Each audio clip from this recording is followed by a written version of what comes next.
We can add something. Thank you, Obolobi Ezabongo. What you've said is right. 1 Samuel chapitre 18. 1 Samuel 18, verset 1er. Je lis au nom de Jésus. David avait achevé de parler à Saoul. Et de lors, l'âme de Jonathan fut attachée à l'âme de David. Et Jonathan l'aima comme son âme. Ce même jour, Saoul retint David et ne le laissa pas retourner dans la maison de son père.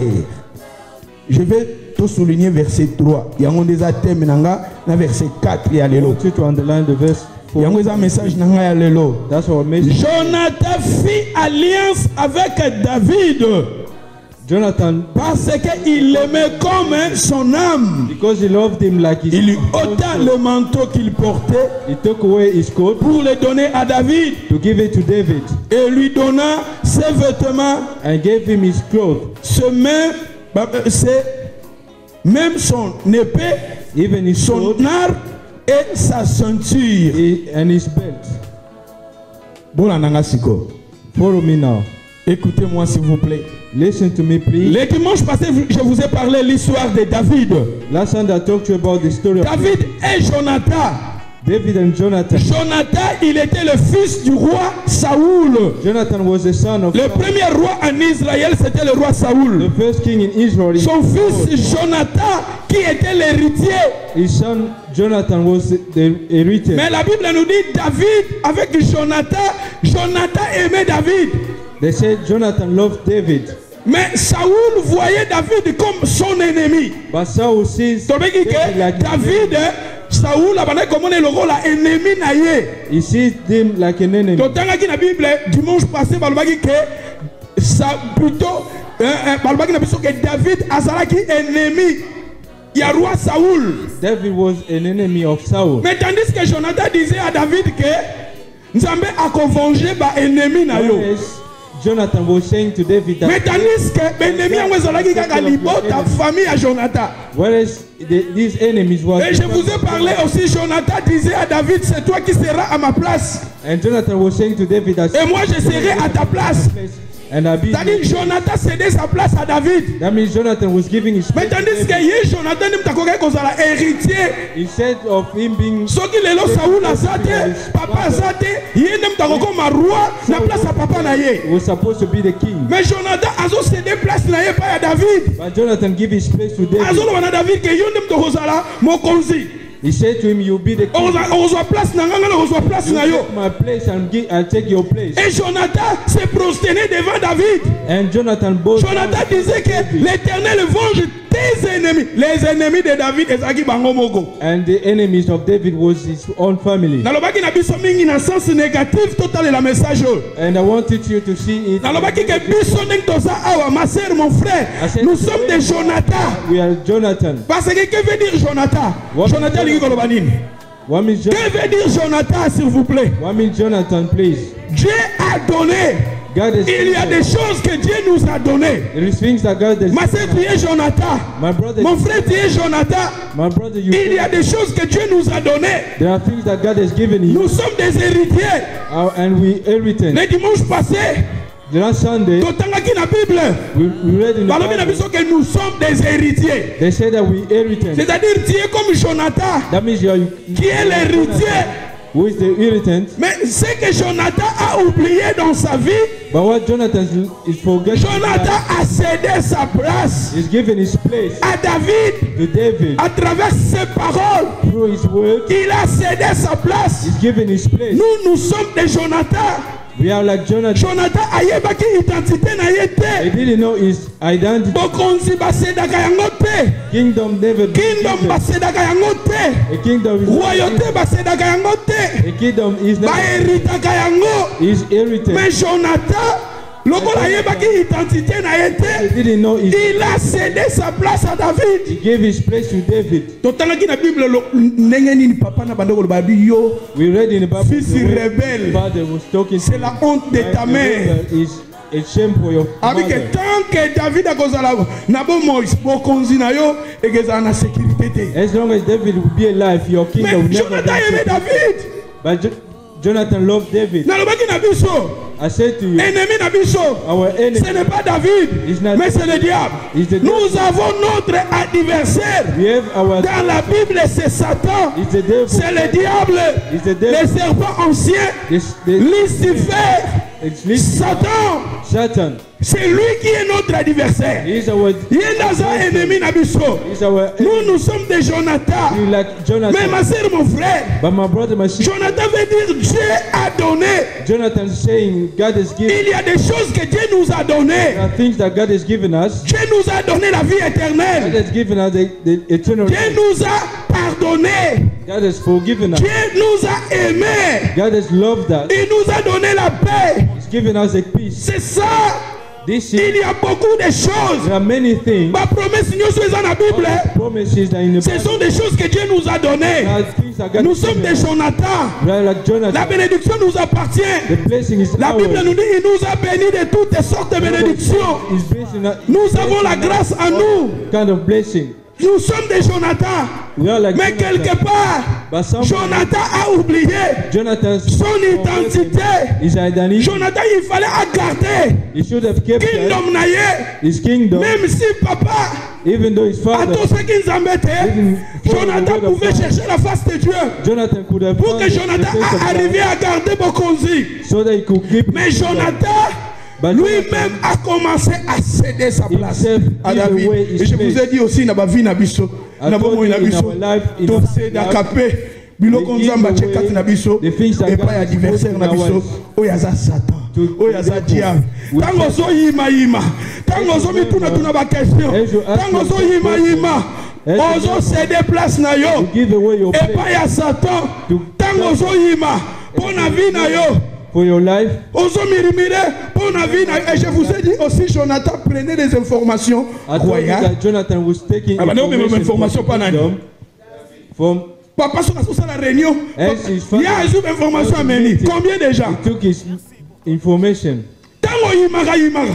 La As Bible you nous dit la vie et la mort sont au pouvoir de la langue. Life and Quand death tu confesses des négativités dans ta vie, As you quand tu dis des négativités pour tes enfants, pour ton mari, pour ta famille, tu cèdes ta place au diable. You're giving away your place to Notre the adversaire, c'est le diable. devil. Our adversary is the devil. Nous sommes des enfants de Dieu.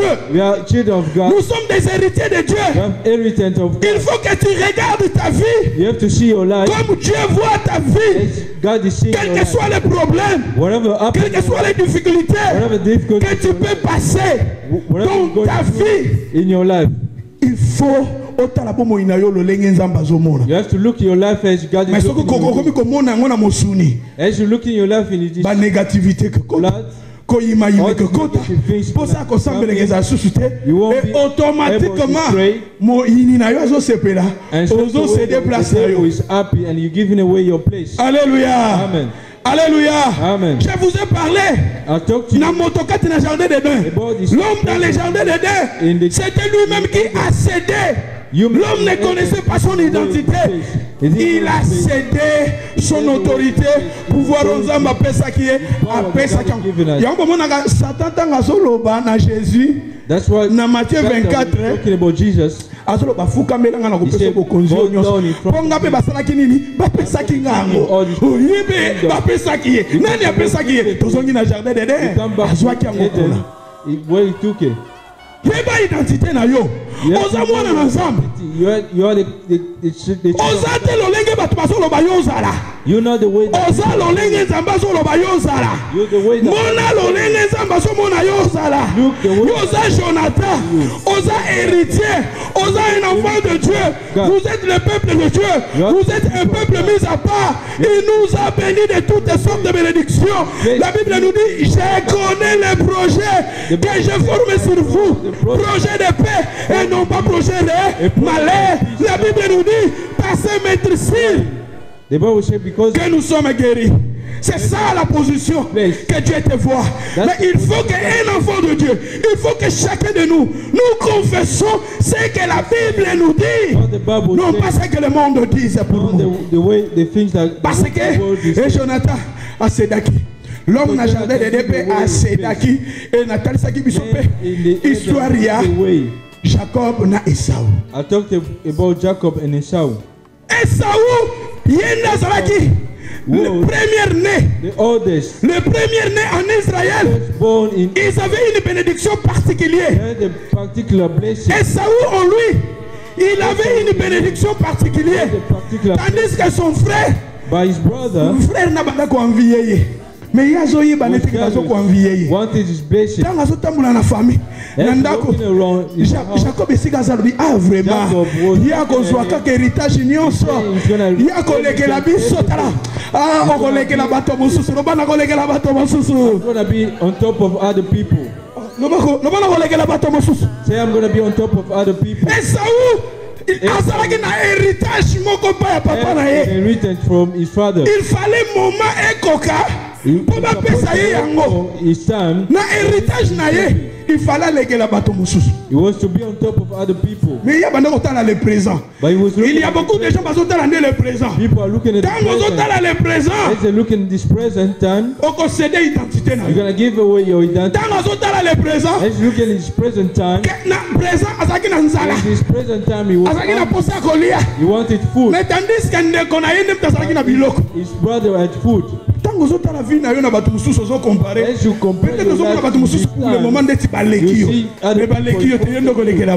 but see yourself as being on top of them. Il y a ça qui n'a soupouté, ça qui n'a mis l'autre côté, la présence ça qui n'a l'autre côté.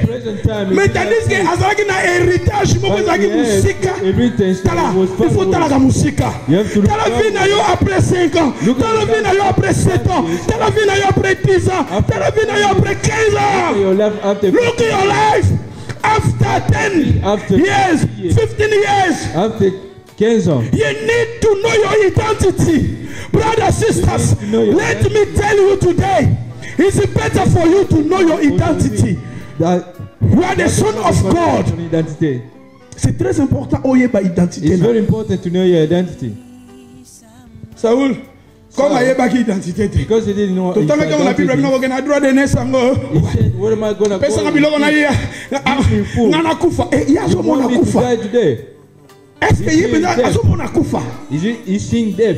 Il fallait la musique. You should have seen. Mais he's seeing death. Et asakinini ndekona lekelaki na mayele. His brother was. Alobi pesanga droit de naissance. Quelque part pesanga identité na yo. Your identity. Il fallait résister. You should have. Abina kokene nango wapi? He said, what am I going to? Zwa na yo yango. Na maloba na ya Sédaki. Jonathan pe na maloba na ya Sédaki. Jonathan is way. La vie et la mort sont au pouvoir. Keba na maloba yo zo loba. Pona vie na yo. Pona bana na yo. Tala Satan. Kwa kota mingi na ba famille batasela ka maloba. Satan before going. Ngoma bato ba kana banda ka banganga. Babi pesa mama na yo fondi maka. Soko ndimi basuko. They just asking for your family. Toka ba témoignage mususu. Mama so bana mwana nenga so kenega kuna bani ato kufa na yo ofunguli nzela mwana boyo kasi akeneki bani atia ku die and your children will c'est dire na maloba na yo Nzamba salaki mokili na maloba. La Bible nous dit au commencement Nzamba lobi likolo ezala likolo pe ezalaki. Confesse des bonnes choses pour ta vie. Confesse des bonnes choses pour ta famille. Même si tu as mon yango te lelo. Même si tu as mon yango te confesser yango. You can see it today, but say it. Saoul a le besoin na yo na kokena ngo. Saul say just nzoka be fait nango ezalaki après 15 ans. Nzoka be fait nango ezalaki après 20 ans. Tala ke ba malogo zolo bagalelo. Pona vie na yo ezoka na vie na yo. Ndoki peut-être luka bandoki musuba ndoki peut-être les abisso moko. That's what we say. The witchcraft in our life is our. But his brother. What is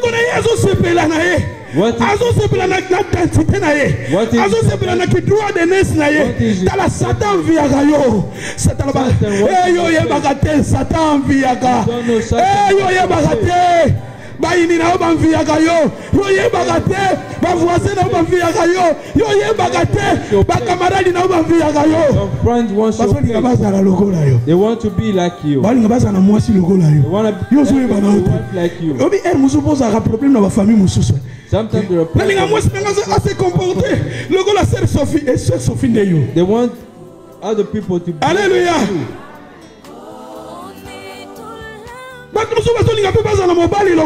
They want to have a husband. Mais c'est très important. It's very important.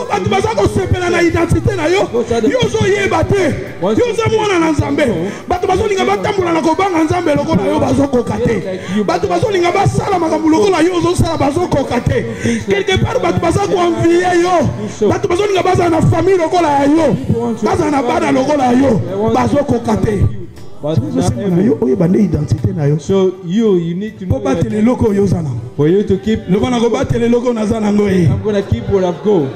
Say I can keep Nini. I can keep Nini. I'm gonna keep what I've got. Huh? I'm gonna keep what I've got. I can keep. Gardez. Il faut garder ce que tu as. You need to keep what you've got. Saoul a vendu son droit d'aînesse. Saul et plus tard, et Saoul plutôt. Et Saoul a dit pour continuer. Plus tard, il va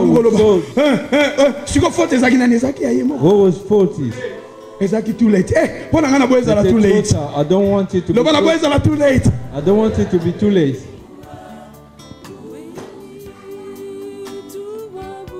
Et Nathalie Sakibu Sopé.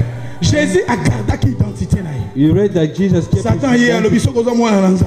Salabo Jésus a boyi. Do this. Parce que Jésus didn't want to do it because Satan lui na kopesa yo gloire onyonso. Royaume onyonso. Na kopesa gloire onyonso. Jésus a boyi akipo Jésus ayeba ki because he knew his identity. Kosa n'importe quoi. Don't do anything. Même si vous kana ba moment mo te. Even though you go in trouble. Batu batiki yo. People batu batiki yo. Osuli kana ba combat. Vous avez des troubles, vous avez des confusion, vous avez abandonné, vous avez rejeté, vous avez battu na butu pongezo aussi là yo, vous avez tout na ba question pour na vie na yo, pour na foyer na yo, pour na bana na yo, pour na bomo na yo, vous avez même inzelate, on dirait ça bazo yo côté, likolo, vous avez comme le enfer pour na yo, mais na yena ibisa yo, but want to garder identité na, keep your identity, garder identité na, keep your identity. Gardez l'identité. Keep your identity. Jésus n'a pas dit et comme à la moment où tu as la fara na sata fara. Jésus a comme dit fara na diable. La date c'est que la Bible dit que Jésus, la Bible nous dit il était amené dans le désert pour être tenté par les diables. Le but Jésus est dans le désert pour être tenté. Et total qui n'a plus les diables les transporta. Les diables les transportent. Satan a son mémaillé. Et comment on a pas moment où on a vu na vie à moi na nzambe na vie à mon Christ ozo le kana ba combat ozo le kana ba problème ozo comprendre tout ce monde on dirait vraiment que ozo na ba combat ozo na ba problème spirituel mais garde ton identité but keep your identity. Alléluia amen alléluia amen. Je vous ai dit Job aussi a gardé son identité. Conclusion Job. I'll give you a conclusion. Mais aujourd'hui, je vais vous parler des choses que Jonathan a données à David. Thing that Jonathan gave to David. Si tu connais ton identité et que aider Ozala bien positionné, it's going to help you to have a good position. Si tu connais ton identité et que aider Oyeba Ozala bien positionné, Oyeba ko kanisa malam, Oyeba pe ko loba malam, pe Oyeba ko tambola malam. So oyebi identité na. If you know your identity. Parmi les choses que Jonathan a donné à David, to David, we come back to the way, to the thing that we read. Dans 1 Samuel 18, la première. In 1 Samuel 18. David avait achevé de parler à Saoul. Et de là, l'âme de Jonathan fut attachée à l'âme de David. L'âme. The soul. Non, pas que David, la famille de Jonathan, c'est qu'il a ennemi na bango. In the family of Jonathan, David was an enemy. Mais comment? How come? L'âme d'un prince. The soul of a prince. Attaché. To be attached. Na ennemi. To his enemy. Na bango. C'est que j'ai compris aussi. That's what I understood. Eza na bana na nzambe pe belé. Like many children of God, Âme na bango eza attaché na their soul ennemi. is attached to their enemy. L'âme, obi na kati ya l'âme toza na ba émotion. Na kati ya l'âme toza na ba volonté. The will. Na kati ya l'âme toza na raisonnement. There is the thinking. Sentiment efandi na kati ya l'âme. The will. Siko soki âme na yo eza attaché na ennemi na yo et que se manifester ndenge nini. Quand on pesa importance vraiment na makambo ya nzambe te.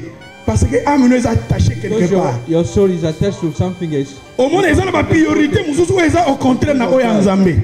All this priority in your soul is against. Mais on est attaché na babiloko oyo nzamba sepelaka na yango te. C'est ça qui prouve que ton âme est attachée na oyo eza ennemi na yo. Like that means your soul is. Il faut que la Bible nous dit tu aimeras le Seigneur. La Bible nous dit tu aimeras le Seigneur de tout ton cœur et de tout ton âme na ba sentiment, ba émotion na yo, ba volonté na yo. Nzamba lingi yo pe tango koma na ba sentiment, na ba émotion na yo olinga ye nzamba. Your feelings.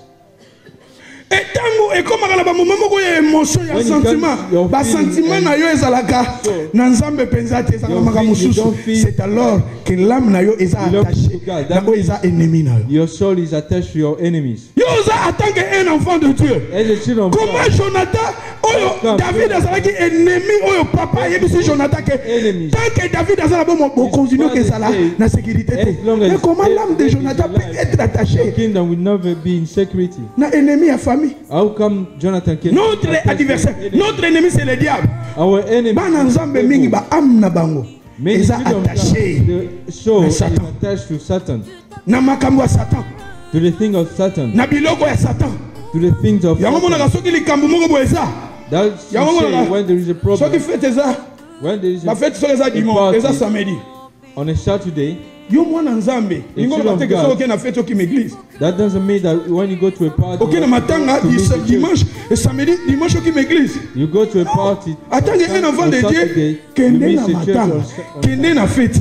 Mais il va que dimanche tu na prier. But know that on Sunday you have got to be. Même si sola ke na ye matanga ke fête ke kutu congé. Faut pas rappeler une fois zonga. To a party. When to they go somewhere. Mais faut y baquer soki osa choriste, osa prédicateur, osa modérateur. Soko mona na prière c'est alors que âme na yo ba posa na yo. Eza attaché par nzambe te. That means that your soul is not attached to God. Nzamba lingi âme na yo ba posa na yo eza attaché na ye. So your feeling to be attached to God. Eza parmi les commandements. Okolinga nzambe na yo. You're gonna love your God in your soul. In your soul. You're feeling your will. Aussi si nous avons attendu prière ça na 14 là là muto amine za attaché pa nzamba ko lala akola mukana air pas na prière parce que amine za attaché nzamba et batu mususu makambo nzambe komi boring pona ya amine za attaché na makambo mususu bold for you. Ozana ba posa mususu yo ezana ngona ba au contraire na oya nzambe c'est ça qui prouve que ton âme est attachée quelque part for God. Mais tandis que moi nzambe. But you are the children of God. Jonathan azalaki héritier. Jonathan was the héritier. Nous aussi la Bible nous dit, je vous ai dit tel qu'il est tel que nous sommes. They say the way he is. La Bible nous dit. Yeah. Mais âme nous attaché wa. But where is your soul? Âme nous attaché wa. Where is your soul attached to? Comment on peut expliquer papa mindele au monde? How can you explain? Oh rugby est à Cardiff. When they talk about rugby. L'église mindele à Cardiff. L'église est à la raté. There is no church. They're closed down. Et que ça raté pour ni battre pour gagner rugby. People going to rugby. Zambalobi. Cherchez premièrement le royaume. Look first the kingdom. Comment on expliquer que battre pas quitter l'église pour pas gagner na rugby? Mais partout, âme na bango est attaché. Ah oui. Na makambo wana. They so attached to. Na ba Christmas l'église à mindele. Mingi bakangaki na tanga ba fête. Pour pas dire que batu bakoyate. Ozomona ke ba ami ya batu ba posa ba volonté na bango ba désir. Eza attaché pa nzambe te. Eza attaché na makambo to the devil, not to God. Ma sœur, mon frère, yo za mwana nzambe. My brother, my sister, you are a children of God. Comme un moment de décision, when it comes to decision, il y a volonté, il y a sentiment, of your willing and your command. Quand vous avez un choix au contraire de c'est ça qui prouve que ton âme est attachée quelque part. That means that your soul is attached to something else. Vous comprenez? Do you understand me? Vous comprenez? Do you understand me? Tout le monde dans un peu nous âme est attachée. Ask your neighbor, where is your soul attached to? Yango ba nasepela na ba combattant. Ba combattant bazolo ba être combattant, être résistant, c'est l'état de l'âme. They say to be être combattant, c'est-à-dire un combattant et c'est le comme kota déjà na kata âme na ye. To be a fighter. Abundela na mboka na ye. Ala muka na butu na bandoto na ba rêve ne saka pour combattre contre mboka na ye. Et ça état d'âme. Your country. Azawana kaka avantage priorité mboka. Your priorities. Même yo meka yo kolonge te pour na kata esprit na ye na kata âme na ye. Soul. Asa pour na mboka na ye. Is for his country. Mais bateau yo et comme il a un état d'âme te bazala sans position. Lelo abundeli mboka lobi alembi. Lobi akene na kanta na ngamba ba collaborer. Être combattant c'est l'état d'âme. To be a fighter is. C'est-à-dire mutu moko ekota déjà pour na mboka na ye. For your country. Alléluia. Amen. La Bible, la Bible, nous sommes des combattants. The Bible says we are fighting. Nous sommes des combattants. We are fighting. Résister au qui? Nous sommes des résistants. Résistons au diable. Notre adversaire c'est le diable. Our enemy is the Il faut que ton âme est attachée par ensemble. Your soul has to be attached to God. La Bible nous dit, n'aimez pas le monde, ni les choses qui sont dans le monde. Si quelqu'un aime le monde, l'amour du Père n'est point dans lui. Car ceux qui sont dans le monde sont la convoitise des yeux, l'orgueil de la vie et tout ça. Babi, makamwana nyo se uti pa ya nzambe. All those things. Si ko komona mwana na nzambe. Now you see. Baposa na yo. Âme na yo is attaché na makambo wana. Your soul is attached to these things. Faut la libérer. You have to be free. Le bam nzambe mino faut la libérer. Say to your neighbor, you have to be free. Mwana nzambe. Because you are a child of God. Deuxième, secondly, they say. Après quoi, il a fait l'alliance. Yoga, Jonathan fait l'alliance. On ne peut pas faire l'alliance avec les diables. On peut faire l'alliance avec Dieu. Comme je vous ai parlé. You can't do a covenant with the devil. Jonathan fit l'alliance avec David. Oh. Jonathan did a covenant with David. Alliance est une pacte. Alliance est une accord. What's the meaning of the covenant? Ezaka na nzambe ne tokosa la accord. Na nzambe ne tokosa la alliance. Tokosa la promesse. Only with God we can do a covenant. Mais tandis que David, Jonathan a sali na ennemi ya famille na bango. Notre ennemi ce n'est pas David, mais je dis que notre ennemi c'est le diable. On ne peut pas faire les alliances avec le diable. We cannot do covenants with the devil. Nakai parce que déjà na teki biso sur alliance. I talk to you about. Donc continue verset 4. Il ôtait le manteau qu'il portait. Jonathan arrivait à ôter son manteau. Took away his coat. Garde le manteau. Keep your coat. Un prince. Ôter un manteau est cher. Ça coûte cher. It's very expensive. Ça coûte cher. Those coats that they wear is very expensive. Très cher. Très cher. Say that the coat I'm wearing is very expensive. Il faut garder un mot. You need to keep it. Satan, notre adversaire, the devil wants you to take away your coat. Par ignorance. Because your identité na yote, et tu arriveras toi-même à ôter ton manteau et à ton ennemi. And give it to your enemy. Jonathan enleva son manteau. Jonathan took away his coat. Combien des enfants de Dieu? How many of people? Na hiver. In this cold time. Na malili. In this cold time. Ozana manteau te. You don't have a coat. Ozo malili ya motema. How cold are you gonna be? Malili so ekote na motema benga ngoni. Hein? Ah, you're gonna have a coat. I want you to say this. Koshorko. Koshorko de. Koshorko. Ah, koshorko zani. Kaso motema beti malili beti na motema. Benga koshorko. Yangote. Te koshorko za hanzala. I want it to be that. I want you to repeat. If you don't have a coat, you go coat. Il faut apporter ton manteau. You need to carry Jonathan a hiver.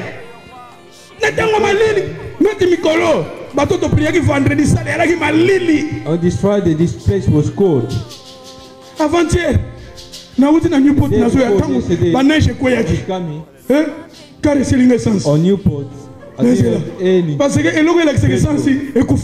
because this in the car was broken. I didn't have any petrol. I didn't know what to do. I called those people. It was cold. More than 2 hours. My head was cold. My hand was cold.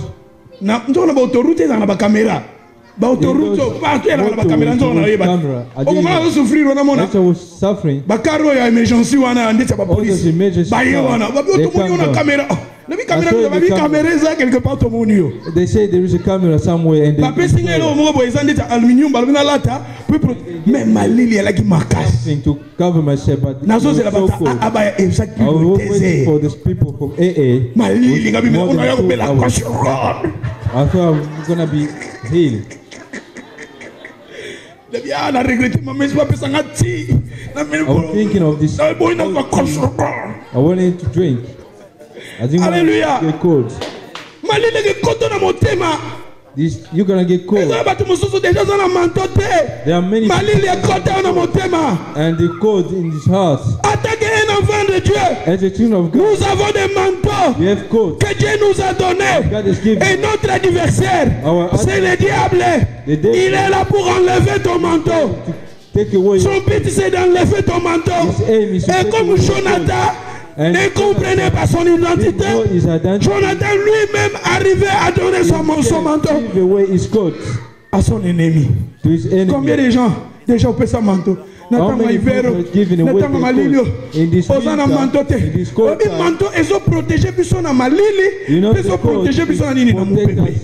from the cold and the wind. Spirituellement, et ça a sens. Spiritually, there is a meaning. Let's talk about this man of God. 2 Timothée chapitre 4 verset 13. Voilà, vini.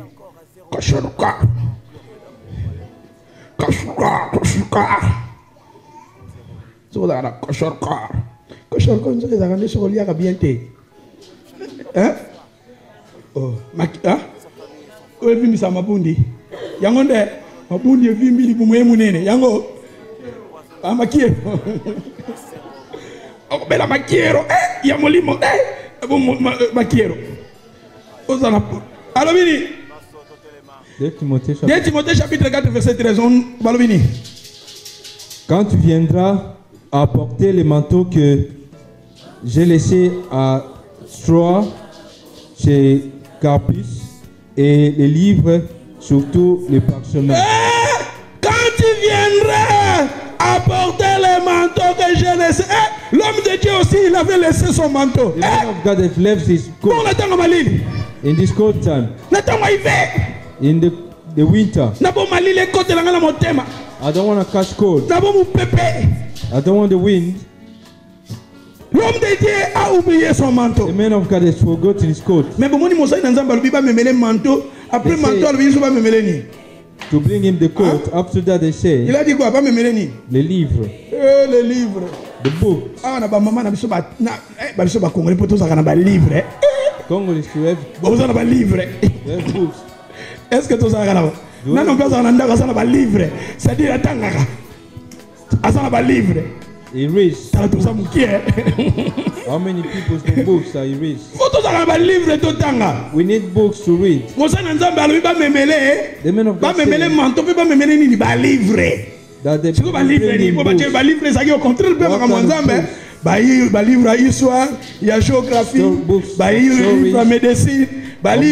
books.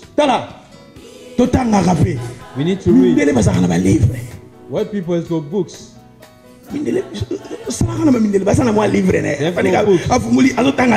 And sometimes they just read it. We don't have the spirits. If someone's got 3 books in his house,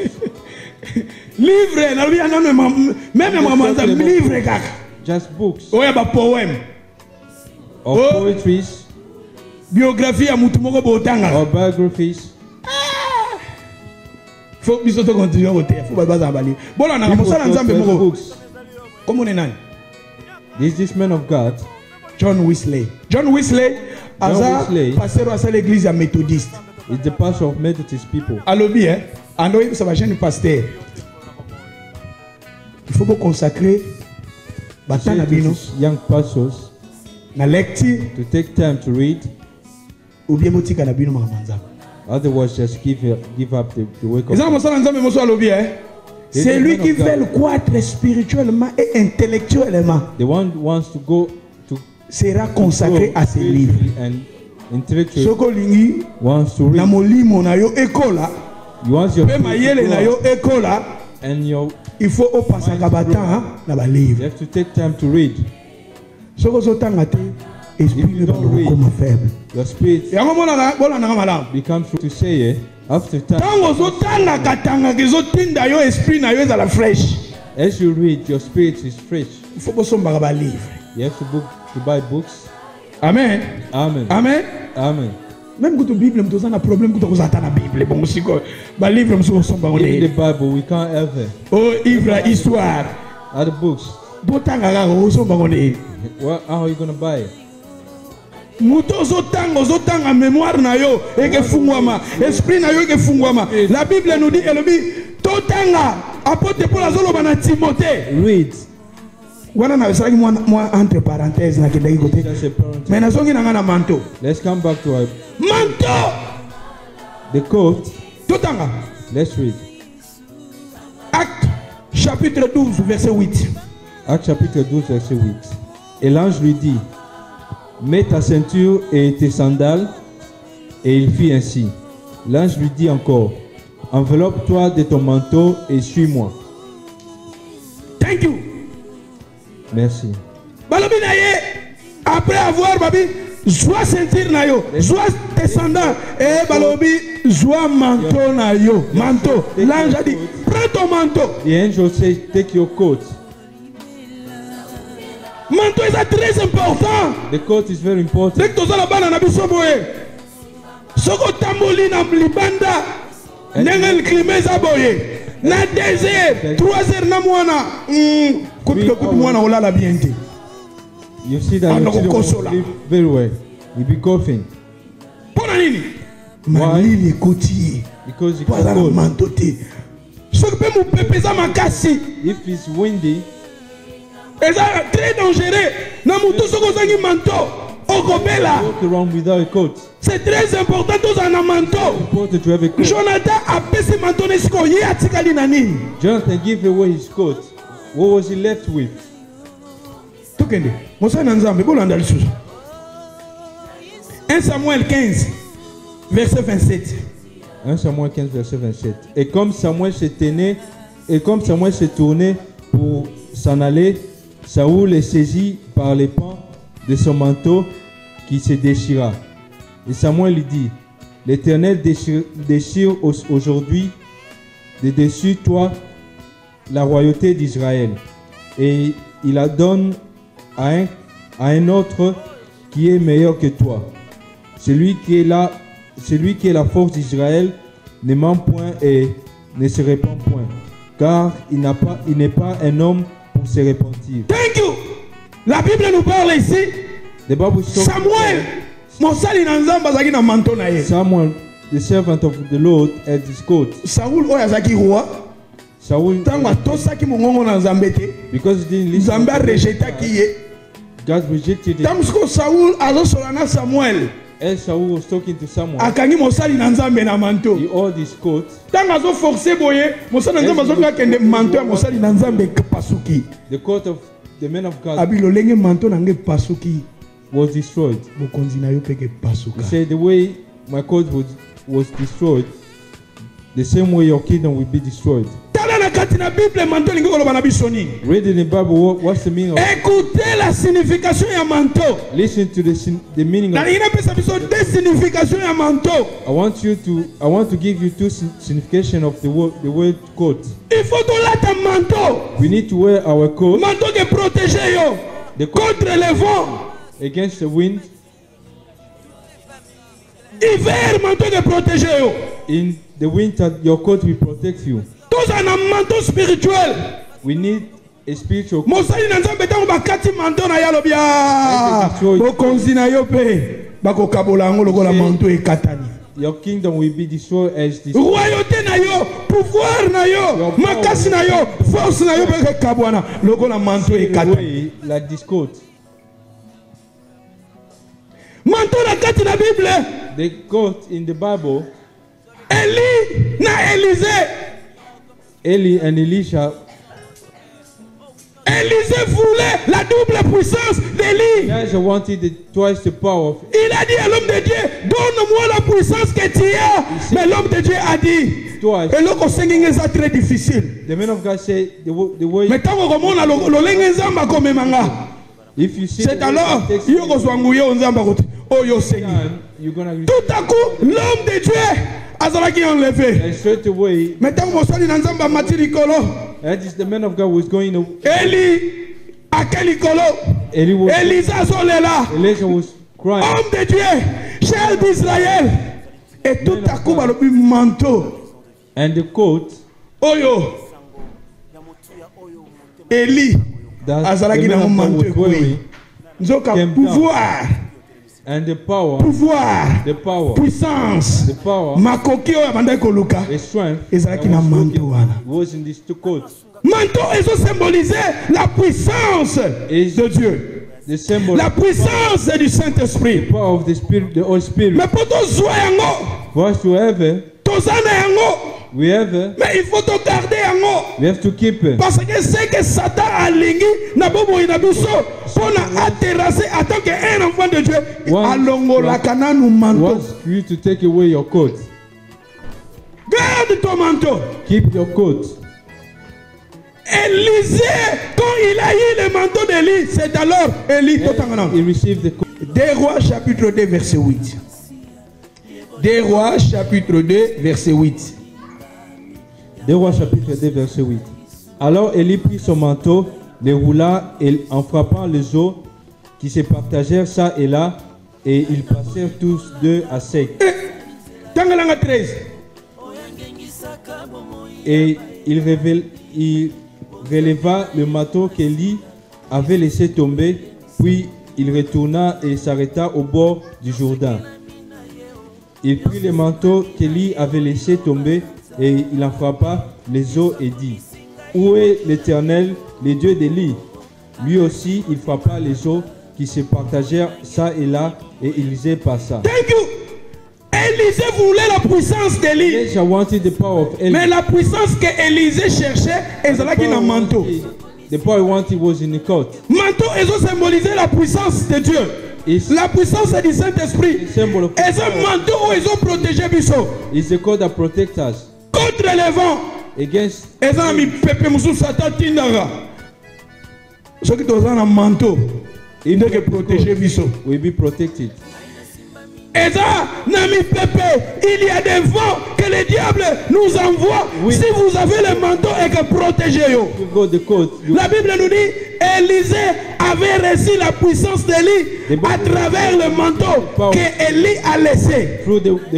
Lui aussi, il a divisé l'eau en deux parties. Parce qu'il avait le manteau. Mais comment Jonathan arrivait à donner son manteau. How come Jonathan a cédé his coat? Tobomba manteau, Tobomba molimo. Le Saint-Esprit est là, le Saint-Esprit est là. La mort a disparu, Dieu donne plein salut. Et si le monde entier, le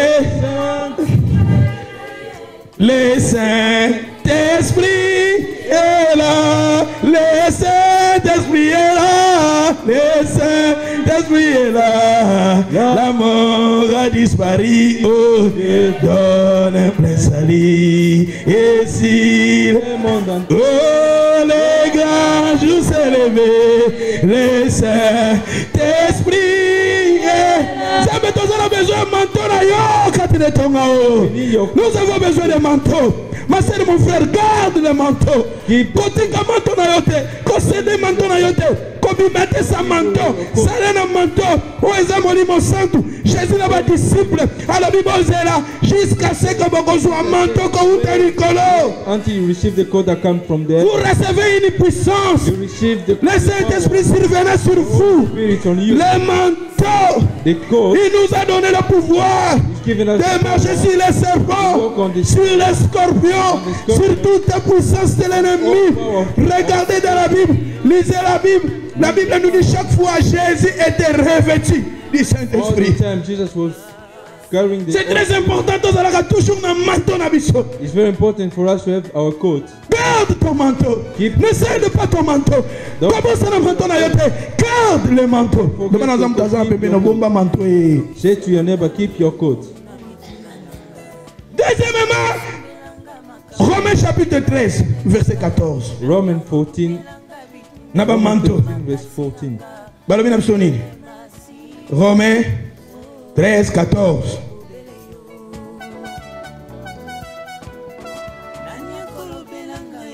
Romains 13, 14. Mais revêtez-vous du Seigneur Jésus-Christ et n'ayez pas soin de la chair pour en satisfaire les convoitises. C'est la deuxième manteau. Look at the second coat that you have to wear.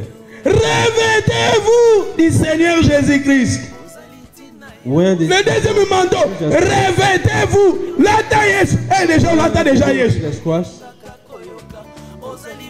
Oh la taille déjà yes. Have you ever wear Jesus Christ? The manteau est symbolisé nguya ya nzambe kati na biso. Et alinga longola manteau eza Yesu Masiya kati na yo. Pour atabasser yo peza. Atika yo en demi-mort. You can leave you. Atika yo en demi-mort. Oui, Moutatika qui Jérusalem s'est dirigé vers Jéricho. Et na Jérusalem nguya nzambe zalaki. Jérusalem mboka ya sika. Jérusalem mboka ya sika. Etongami pona babulami. Etongami pona babulami. Kolela teo, pasiteo, minyoko teo, mboka yango na kokende. Oya mboka kitoko tongama na wolo. Oya mboka kitoko tongama na wolo. Kolia na wolo, kolata na wolo, kotambula na wolo, na mboka yango na kokende. Cet homme a dit que Jérusalem, il se dirigeait vers Jérusalem. A dit que c'est un gouillard Nzambe Zalaki. A dit que c'est une promesse Nzambe Zalaki. A dit que c'est grâce à Nzambe Zalaki. Il se dirigeait vers Jéricho. Combien de gens bazotika vu à Bonzambe, bazotika vu à sainteté, bazotika vu à prier et bazo diriger et c'est une distraction. Parce que c'est que Jéricho c'est une ville il y a capital centre il y a commerce et c'est un commerce distraction a dit que Bonzambe a ce que les distraction. Where there is God and going for distraction. And Nzamba zate, Molimo Santa zate, Abeti atikiye. Combien de gens basent à demi-mort? Azo tam la main à demi-mort. Azo ayakini koute église ma soukolité pas problème à demi-mort. Azo ya abosa ni koute lati chaussette différent à demi-mort. Azo ya tambuli le peuple moko ya rouge moko ya bleu demi-mort. Azo tambula abosa ni koute bana tiki bana na 5 mètres demi-mort. A une église avani na sima. Azo baye poisa en demi-mort. Pas problème légal. Maman, let un manteau. Vous avez besoin de manteau, vous avez besoin de Saint-Esprit. You need the Holy Spirit. Mutu solaza Saint-Esprit sous te. Mutu solaza sous na manteau te. Mutu solaza sous na Jésus te. Ya matu solaza na zotamula. Na bala Yesu. Yesu aza sous te. There is no Jesus. Kamula kana Yesu. Yoko goma. Yesu aza te. There is no Jesus. C'était Satan azotala ye sans manteau. Satan lobi bina nazwa ye rotika ye en demi-mort. Oh mona yango mutu. Lelo en église courage metanga obimawa. As he comes to the church, when he goes away, it comes down. He falls down. He's tired. You have to call him.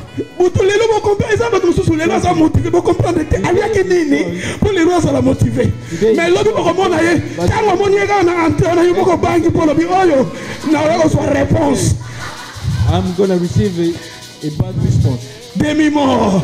Personne n'a besoin de manteau. Personne n'a besoin de Jésus. Ton revêti. Là, t'as Yesu. Le balance la poutre n'a pas même là, t'as Yesu n'a pas mon sang. But when Jesus Christ and the old à la vie. Qu'est-ce que c'est? Mutu lelo. Asa motivé. Yes. Yes nangaye. Tikangana yembe. Seigneur. Seigneur.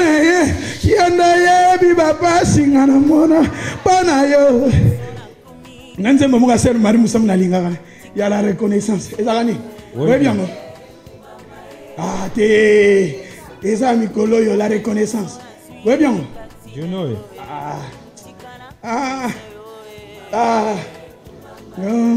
Yo naza. Nazalaka moto na salelinga ya minene nzambe oyo.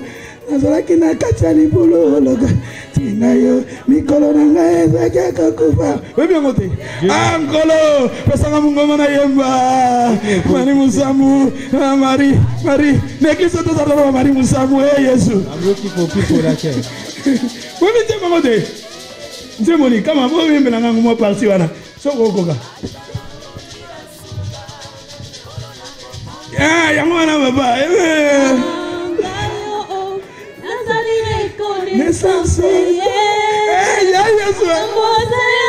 minene papoyo nautina libulu ya masumu abimisinga yo esika nazalaki aliwa abimisinga yo mikolo na ngai ya kovivre komaki nde ya kotanga pongi na ngai na butu kaka bandoto ya mabe nani akopesanga loboko moto na oya ye akanisaki libota na ngai kosunga epesaki nga mokongo nasimbaki moto na kolela ye patelelaki na ye kasi yango wana te sikoyo il faut que la ngala la remplir de cet esprit pour le boyembango pour interpréter la banzembo ya Marie Musambo pour interpréter ya Laure Mbongo pour interpréter ya Nani Matou Samuel pour interpréter ya Nzita pour interpréter ya Nani pour interpréter deux hommes fatigués Nazaraka nzembo na zuri nazoyemba ngazi kala bia enkolo koyemba to sing.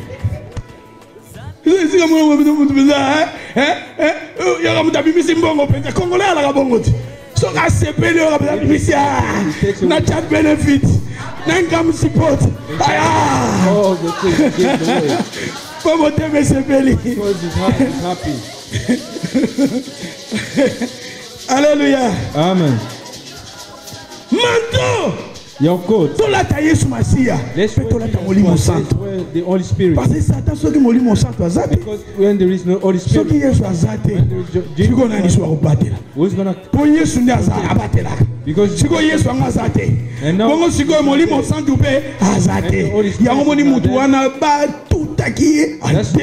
they paid him half dead. I don't want to be half dead. Do you want to be half dead? We need our coat.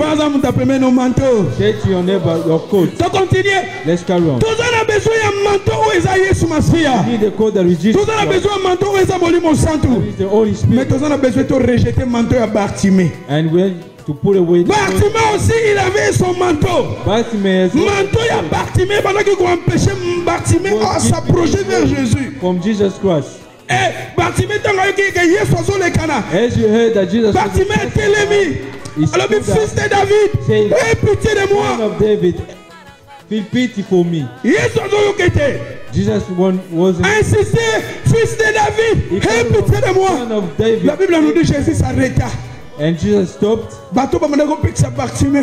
Papi, lève-toi. Il t'appelle. La première chose que Bartimée a fait, la Bible nous dit, il a enlevé son manteau. He took away his coat. Manteau ya Bartimée. Et voilà qu'il a empêché Bartimée à s'approcher et pas na Yesu. Et ça, manteau ya masumo.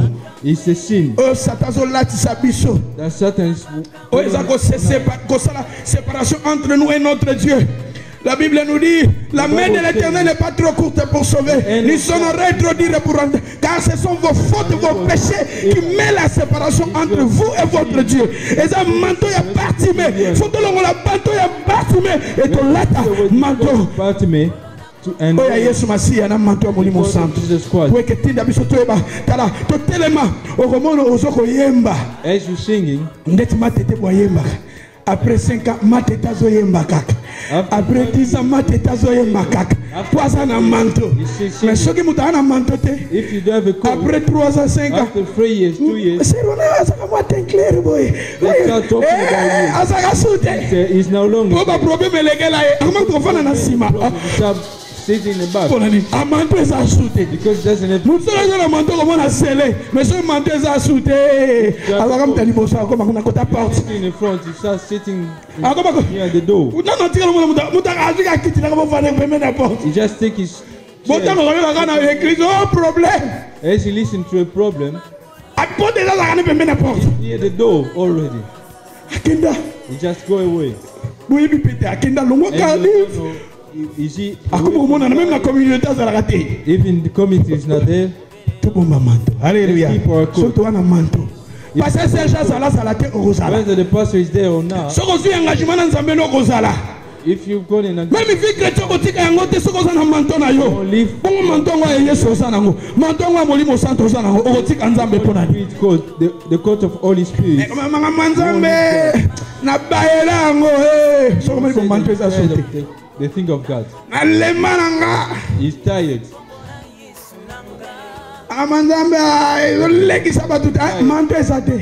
There is no coat. Alléluia. Amen. Tu continues. Deuxième, Jonathan, après, dans la personne qui a fait nini. What did he give? Qui a fait nini? Hein? Nini? Vêtements. Moi, la séparation entre le manteau et le vêtement. Moi, aussi, Jonathan, il est prince. Après ce manteau, le vêtement peut être rempli réel. Et ça qui est belé.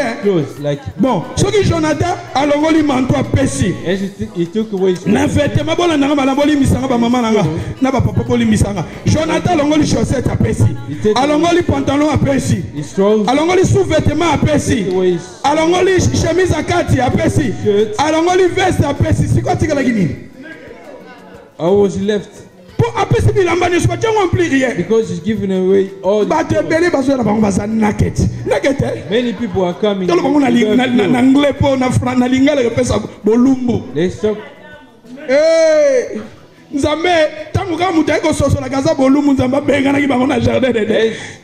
Men understood that they didn't have clothes.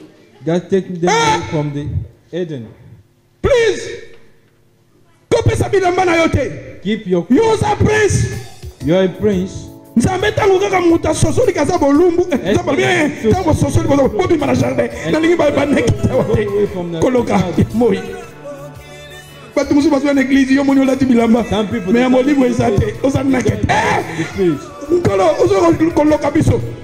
doesn't want you near. God wants you to have. You know that God himself is wearing clothes. Même Jésus dans l'Apocalypse alati bilamba. Even Jesus is wearing clothes. Eloko Satan linga pa longola bilamba. God wants to take away. Alongola na biso bilamba après le manteau bilamba. He take away. Oya lingo tika la bolumbu. Wants you to be naked. Jonathan est roi plutôt. Il y a ça qui futur roi. Azaki prince. King. He was a prince. Look at the prince Charles. Like news. Balagisi William. They're talking about William. News as we came in the news, they're talking about William Harry. Harry, the Prince Harry.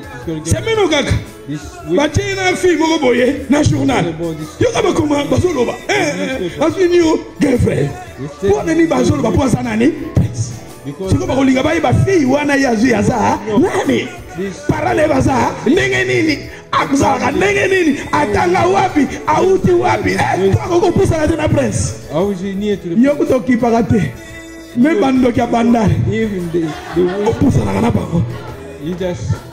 Il s'agit qu'à mon langue, moi, ceux qui congoué, ben Boutube, même Swahili, ça va. Asaka Mutunayo, Mogolia Moube, si comme Moliaka, Molia Penguba Kindoki. On a besoin de y mon cerveau, so toi,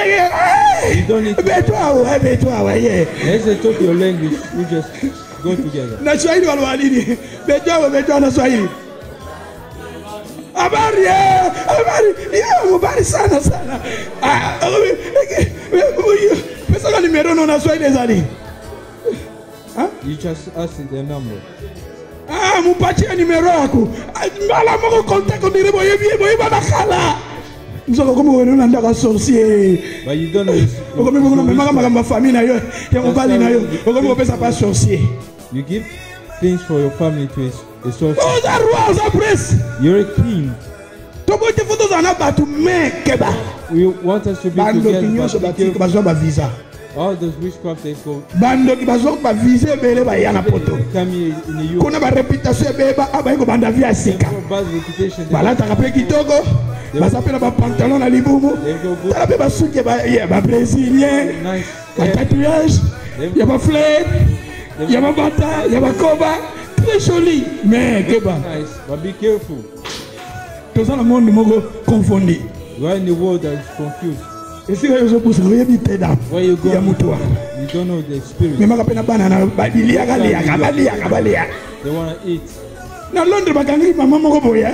In London they call bakangi yemo mama ndoki ndoki. Na saka ndoki yemo lobiko ndoki. Saying is admitted. Na communauté, ba police pe ba ngomba comprendre bakasi azana problème na moto. Police they think that he's got a problem in his eyes. Ite ba comprendre. Which? I'm a witch saying. But maybe in hospital. In hospital ba kuna témoigner de ça ndoki. Bazebele, bolimbisa bazebele, na bakalidi fazo tambola na ba new pote. Bazebele. There are many of them. It's up to you to be careful. Don't eat everywhere. You're gonna eat something. Hallelujah. Amen.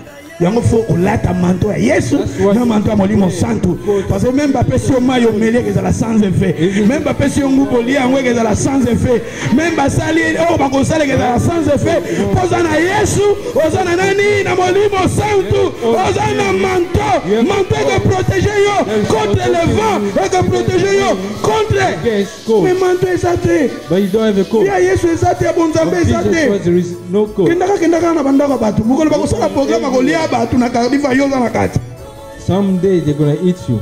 He doesn't mind. In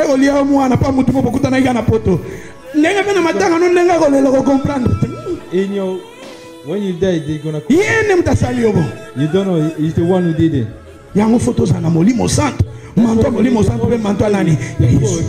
Balomoli tala Joseph tangu bakangaki Joseph. When they arranged Joseph, tala nepsa nanu bino tokozonga pa Joseph. Nzambe ye moko alataka tala na Bible manteau, robe, tunique, fele ezaka ndenge moko. Na Bible nalobi plutôt vêtement, bolimisanga na vêtement, na komi na vêtement. Na vêtement, robe, na tunique, na fele ezandenge moko. Totanga sko Nzambe nenga lati. Nzambe ndemo yemo lati. Totanga na. Ésaïe chapitre 6 verset 1 balobini. Ésaïe chapitre 6 verset 1. L'année de la mort du roi Osias, j'ai vu le Seigneur assis sur un trône très élevé. J'ai vu qui est assis. Le Seigneur assis sur un trône très élevé. Les pans de sa robe remplissait le temple. They say, j'ai vu le Seigneur assis sur un trône très élevé et les pans de sa robe. And Nzambe passe la robe. His dress Hein? Bilamba ba prêtre. Kala te pina enfona ndo lata bilamba ba prêtre. Very soon I'll be wearing this On dress. lata mbende ya roa ngaye. Pesa ka cher. It's very Pesa ba expensive. kata. Ba bilamba ya ba prêtre. This clothes. Na scène fona ndo célébrer yango. Kaka na yango. Boy mo kasi yango besa ba roba bongo. Ba prêtre na kati na Bible ba ndo lata nde bongo. Alléluia. Babi Awanzambe, les babi, j'ai vu le Seigneur assis sur un trône très élevé. Et le pan de sa robe fait quoi? Eh, Nzambe, robe na Yesu pendant l'église, Nzambe nanga, Nzambe salanga ingolu, na yembelo ndenge nini, na te ndenge nini, Nzambe pour robe na yo, et tonda kati na temple. We'll be filling this temple. Comment une robe et ça le mariage, moi c'est sur la lati robe na ye, ne ma robe musuez la keko ban, asa awa meketi na porte. Yesu ko Nzambe sukuza rempli le temple. Alléluia. Ah Nzambe na zona kondima robe na yo ke sopana. Nzambe na zona kondima robe na yo ke sopana. Come down here. L'église in this church. Tout en lisusu. Let's read again. Ézéchiel 16. Verset 8. Je passais près de toi, je te regardais et voici, ton temps était là. Le temps des amours, j'attendis sur toi, j'étendis sur toi le pan de ma robe, je couvris ta nudité.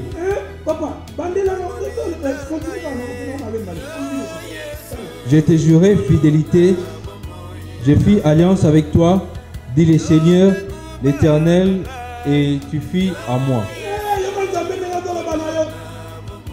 Listen to what God is saying.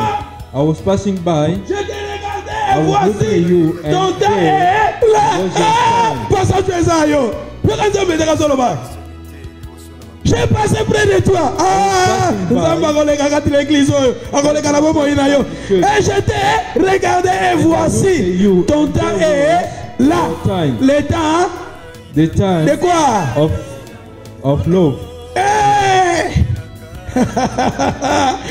Après Balabini, j'ai étendu sur toi les pans de ma robe pour faire quoi? With my dress.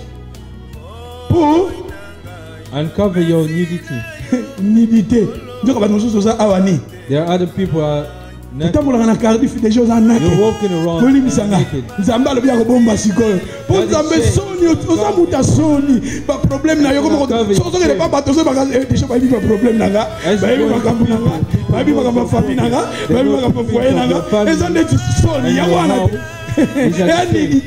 It's like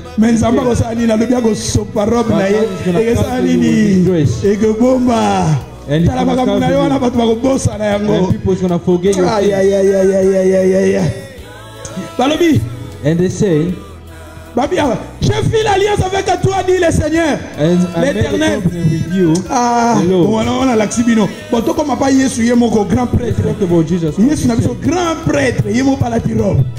Il y a un fond à l'ouga robe. Voilà ce que Nzambe papa a la robe. They say, Apocalypse chapitre 1 verset 12. Apocalypse 1 verset 12. Je me retournais pour connaître quelle était la voix qui me parlait, et après m'être retourné, je vis 7 chandeliers d'or, 13, et au milieu de 7 chandeliers, quelqu'un qui ressemblait à un fils d'homme, vêtu d'une longue robe. Ah, vêtu quoi? D'une longue robe. Continuez. Vêtu d'une longue robe. Après Balobini. Et ayant une ceinture d'or sur sa poitrine.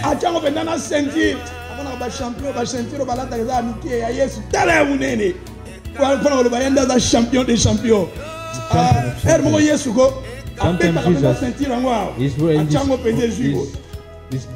Après Balobini, il continue. Sa tête et ses cheveux étaient blancs comme de la laine blanche, comme de la neige. Ses yeux étaient comme une flamme de feu.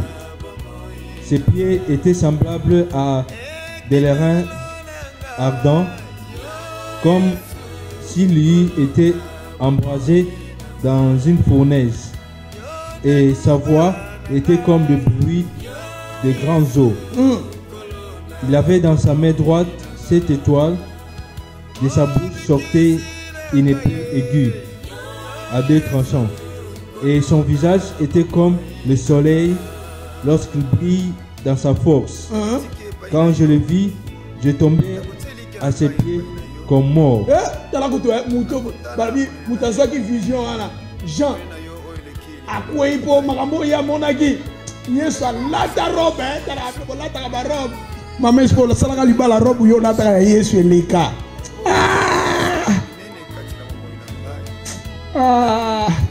Maman, je peux la robe, yo la mais yes, les cas. Il y a un grand prêtre. Après, quand, hein? Quand je le vis, je tombais à ses pieds comme mort. Il posa sur moi sa main droite en disant, ne crains point. Je suis le premier-né, le premier et le dernier, et le vivant. J'ai été mort, et voici, je suis vivant au siècle des siècles. Je tiens les clés de la mort et du séjour de mort.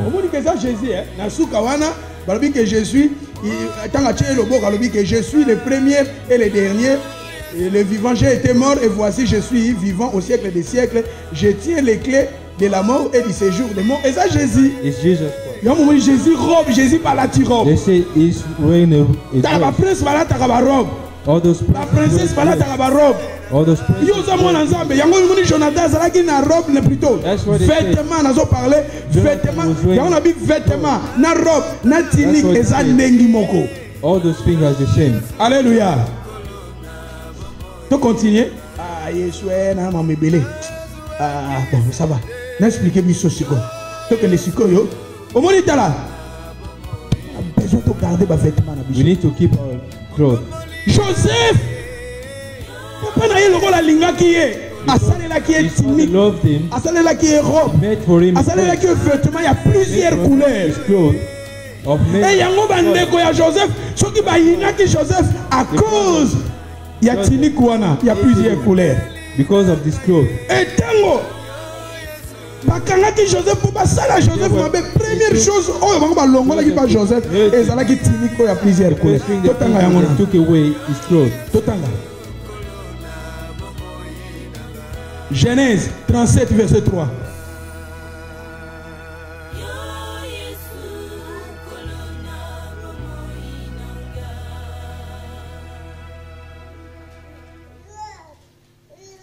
Genèse 37 verset 3.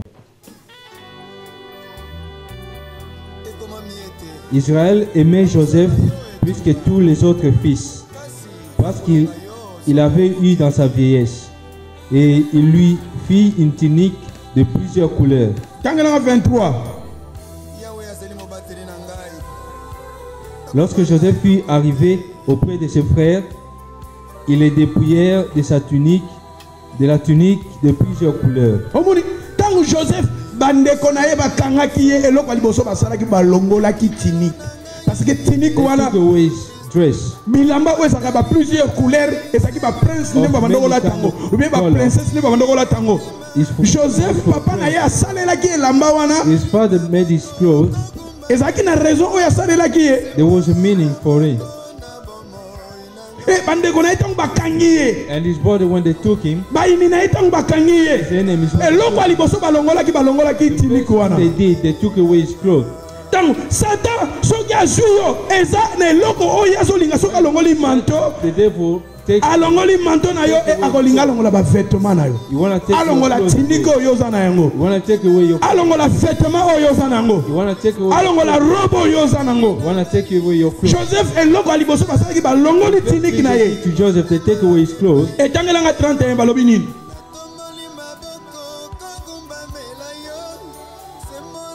Ils prirent alors la tunique de Joseph et, ayant tué un bouc, ils plongèrent la tunique dans le sang.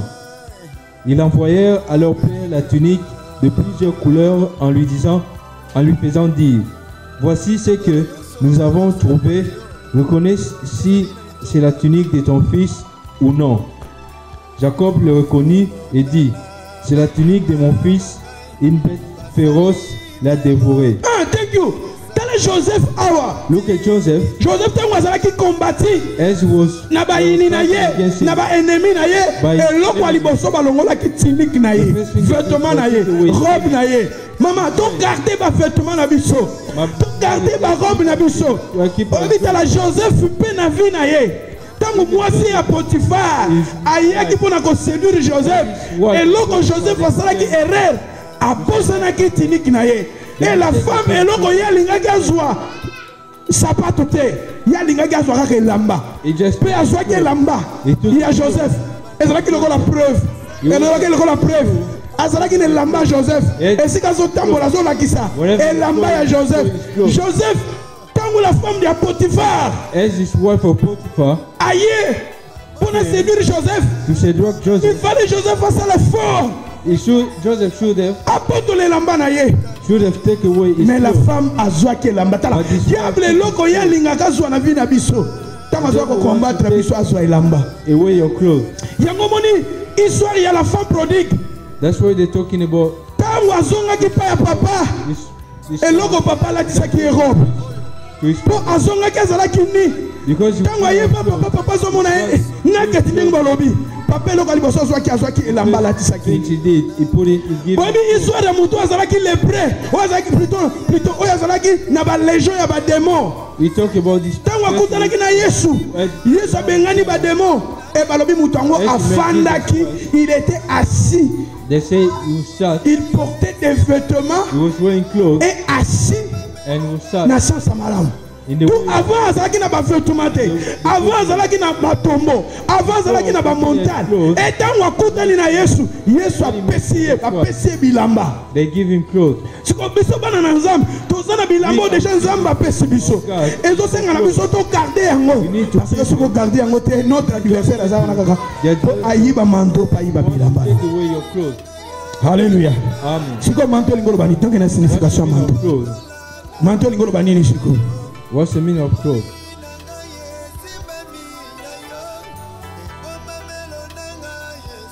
Tout est en Apocalypse chapitre 16.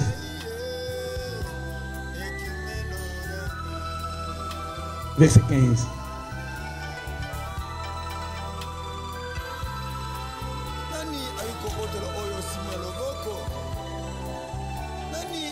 Apocalypse chapitre 16, verset 15.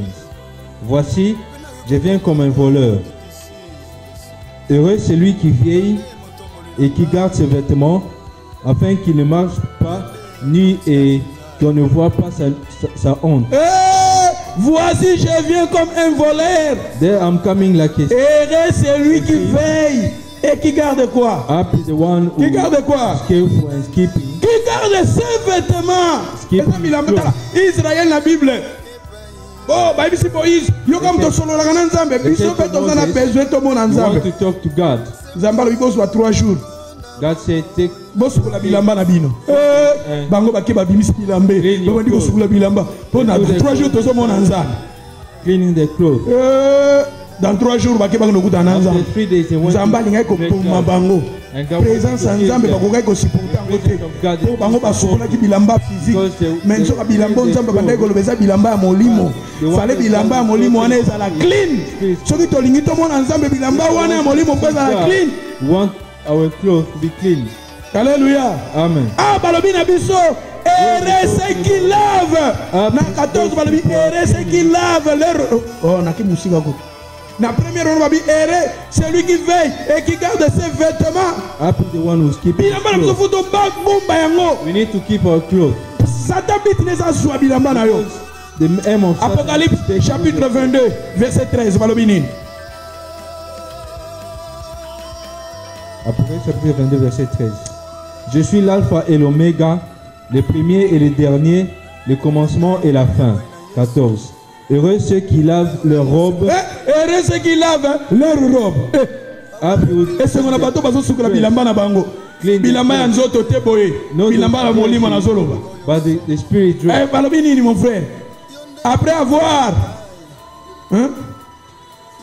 afin d'avoir droit à l'arbre de vie et d'entrer par les portes dans la ville. Apocalypse 19, verset 6. Balobini.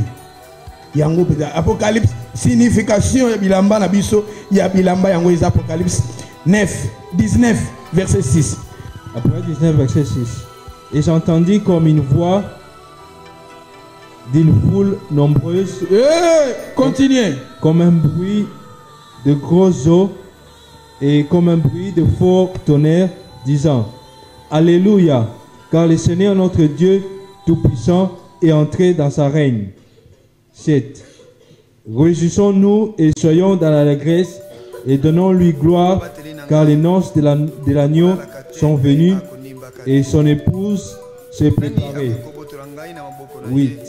Et il lui a été donné de se revêtir d'un fin lin éclatant et pur, car le fin lin, ce sont les œuvres justes des saints.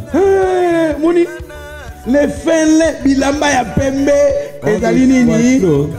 Les fin lin, ce sont les œuvres des justes des saints. Le fin lin, bilamba, o balataki, eza misala na bango. Bilamba, o bongo na biso to garder, eza misala na biso ya malamu. Les bonnes œuvres. Il faut to pratiquer les bonnes œuvres. Dans la Satan biti na yeza, tango longoli yo Yesu, o eza manto, tango longoli yo molimo santo, o eza manto. Deuxièmement, azolinga alongola ba bonnes œuvres katina yo. Ba bonnes œuvres, ce sont les manteaux. Is our code. Ephésiens zolo balabiso. Ephésiens chapitre, toke ne Ephésiens. Na soto ba verset je peux dire rapidement. Balobi, Ephésiens chapitre 2 verset 10. Ephésiens chapitre 2 verset 10.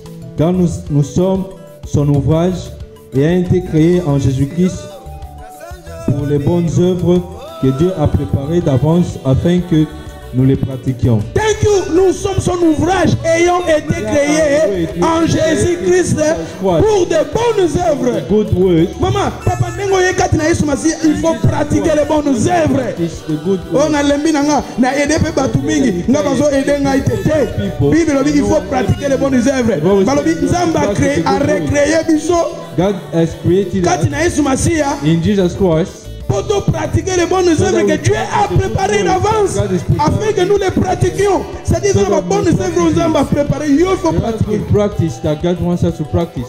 I don't like him because he doesn't like me. Why does he like you? Just think that he doesn't like you. Just the way you see it. Il faut pratiquer les bonnes œuvres. Alléluia. Les bonnes œuvres, il y a un misala et ça va vêtement la biso. Le vêtement, il y a plusieurs couleurs. La tunique, il y a plusieurs couleurs. Il y a un moni, Dorcas, Basolo Banabiso, il faisait des bonnes œuvres. Doing good work. To pratiquer les bonnes œuvres. Practice the good work. Les fêlés, ce sont des bonnes œuvres. Il y a bassin. Mukolo Yesu Masi akoya. The day God Jesus Christ our works will follow. Oh, nyoso yo sala kana mukilo ya malamu. Doing his word. Apocalypse lo biangwa. Na lingi suna kende unatipoisa na passage il faut. Na sisi Mateo lelo na kende na kende rapide pour ba passage mususu. Ngo mususu nzamba kosunga. Toi na deuxième après avoir donné le vêtement après ça qui souvenir. After giving his clothes, what did he après ça qui ni? Tala kwa mobile yo. Après ce manteau, après ce bilamba, he's giving away his clothes. Atikali volume et il est arrivé à donner son épée. Giving his sword. Après ce sous épée na Bible lui olobani. What's the meaning of the sword? Let's read in the Bible. Ephésiens 6, 11. Ephésiens chapitre 6 verset 11. Revêtez-vous de toutes les armes de Dieu afin de pouvoir tenir ferme contre le ruse du diable. Revêtez-vous toutes les armes de Dieu afin de pouvoir tenir ferme contre les risques du diable. Against the devil.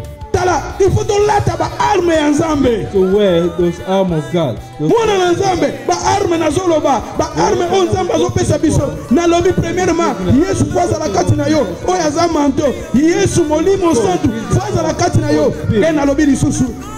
Ba vêtement eza ba bonnes œuvres. Talking about good work. Mwana ensemble faut tozana ba bonnes œuvres kati na biso. good practice in us. Dorcas c'est quoi qui parce que cette femme pratiquait de bonnes œuvres. She was practicing the good work. Corneille, ceux qui priaient Nayen Zamba Yokaki Ango. Parce que quelque part Corneille aussi faisait de bonnes œuvres. He was doing good work. Revêtez-vous de toutes les armes de Dieu afin de pouvoir tenir ferme contre les risques du diable. Continue mon frère. Car nous n'avons pas à lutter contre la chair et le sang. Mais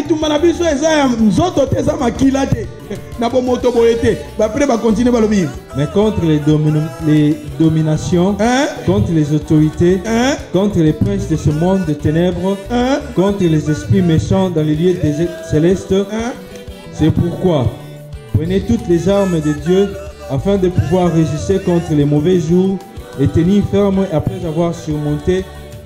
Tenez ferme, ayez à vos reins la vérité pour ceinture, revêtez la courage de justice, mettez pour chaussures les pieds. Oh, balobi awa, l'épée, 17 balobi ni. 17, verset 17 balobi ni. Prenez aussi la casquette du salut et l'épée de l'esprit qui est la parole de Dieu. L'épée de l'esprit c'est quoi? The sword of spirit, what is it? L'épée de l'esprit c'est quoi? The sword of spirit. On dit la satan bilo wazo linga longola kati na yo. Bon, otala siko. Donc indépendant logiquement. Let's go logiquement. Yesu azate. Molimo santo azate. Babo ni c'est vrai azate. No good work. L'épée de l'esprit pe ko ezali loba nzambe. Ezate. Ni loba ya nzambe za kati na yo te. Siko sana ni devant ça. The word of God, the reason in your heart. What are you now? The word of God. Na hébreu na teki biso na hébreu na biso que hébreu 4:12 ou bien pour balobi que l'épée et la parole de Dieu ça la même beli o ya double tranchant. Hein? Sikoyo lilo banzambe o eza épée oza na ngote. You don't have the word of God. Alléluia. Amen. Lilo banzambe o eza épée na eloko na batira kawana ezate. Lilo banzambe fo eza kati na yo. Ya ngomri papa José lobi na biso awa alobaki langage moko lobi Satan ko yela yo lobi il est écrit. Yo pe fozo ngisaye il est écrit. But you don't have the word of God. You have to have the word of God. Satan eloko azolinga longola kati na biso. Alongola molimo santo. Alongola Yesu kati na biso. Alongola misala ya malamu kati na biso. Alongola pe liloba na Nzambe kati na yo. Soka longola liloba na Nzambe parce que la parole de Dieu est efficace. Because the word of God. La Bible nous dit l'homme ne vivra pas seulement du pain mais de la parole. La Bible nous dit la foi vient de ce qu'on entend vient de la parole de Dieu. La Bible nous dit sanctifie-les par ta parole car ta parole est la vérité. La Bible nous dit vous êtes purs à cause de la parole que je vous ai annoncée. La Bible nous dit que ce livre de la loi ne s'éloigne point de ta bouche. Médite-les jour et nuit. Il faut méditer la parole de Dieu. L'ino banzambe faut sala semer planter kati na biso got to be in our house. Eza épée na biso Is our soul. yango moni David pour à combattre Goliath So that we know Goliath ayaki na ba épée mais David azalaki na parole de Dieu kati na ye David confessait la parole de Dieu. Tandis que Batmuso baso banga Barbie dans l'histoire de Goliath l'histoire de Goliath Goliath a bandé le matin et le soir. Goliath was coming in the morning. Le matin et le soir. In the morning. Le matin pour sa journée à Israël. So when soir bon Allah li sabango na pongia mabe. Satan passe à la bongo. Tant le matin, c'est-à-dire avant bima, okende banzela na yo déjà bimelio. Before you a lancé déjà des filles. The devil comes. Et bébé si banzela na yo. Et bébé si collège na yo. Et bébé si musala na yo. Obimi wana oza parti. Ozo kene musala muza ko ima. Ozo na ba problème. Ozo na ba difficulté. Abimeli wana déjà na tongo. That's certain. Tango ozo ningo no kolala na ona soir. A créer les sous problème. Ça dit même kolala na yo. Tala Israël. Basaki ni bosso ya Goliath. Il fallait David. David a sakina liloba na Nzambe kati na ye. The one who had the word of God. David avait en lui la parole. David had the word of God. David a terrassé Goliath parce que David en lui il avait la parole de la foi. The word of God, the word of faith. Na moni na ke déjà musika bolembi hein. I think you're tired. Bolembi hein. You're tired. Comment kasi hein? Tired hein. David a dit aujourd'hui je te battrai. Aujourd'hui, David a dit David a pété Goliath, Azala qui petit rien. He was nothing. David a dit David a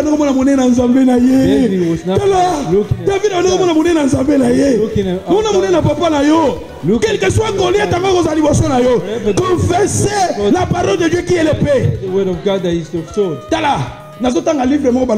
I'm reading about a book. They say petit garçon bateau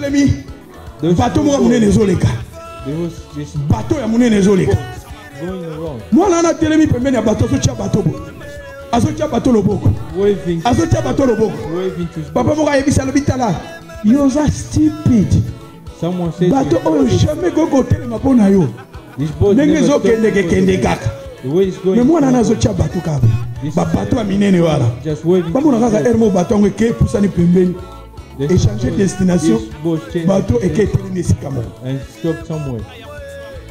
ntango etelemi As he stopped, bato bakiti na bateau wana bayi people came mwana down and mwana na ntango azomata na bateau ayebisi papa na lobi tala he told his man, pilote bakapitaine kapitaine oyo azomema bateau aza papa na nga he said, soki bateau wana etelemaki if this boat etelemaki stopped, mpo na mwana wana mwana na lobi tala bateau ezalaki monene this boat was big, nazalaki petit rien devant bateau was small, me na motema ya papa boat, nazalaki na place ya monene but in front na of kati ya motema ya papa na nga alleluya na motema ya papa toza na place Father, we've got a David devant Goliath azalaki petit mais na kati ya motema ya papa David azalaki na place. C'est pour cela David alobaki aujourd'hui je te battrai et David abetaka Goliath.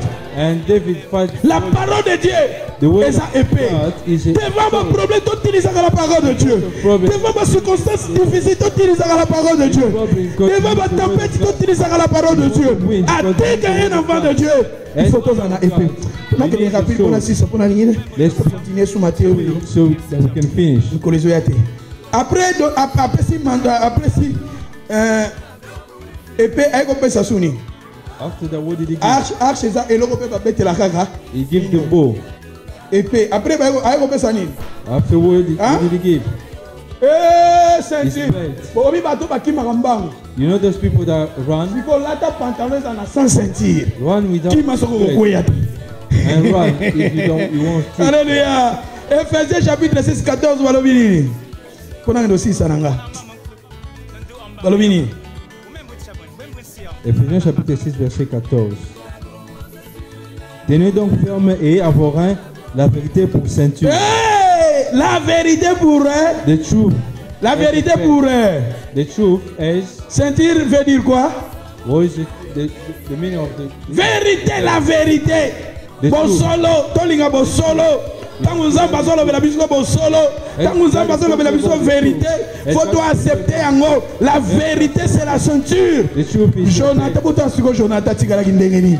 Yazaki prince, Yazaki mwana mokonzi, Yazaki héritier. Jonathan pesi manteau, Jonathan pesi vêtement, Jonathan pesi épée naye, Jonathan pesi arche naye, et Jonathan arrivait à donner aussi sa ceinture et son épée. Ceinture et l'objet vérité. La Bible nous dit tous à ta vérité.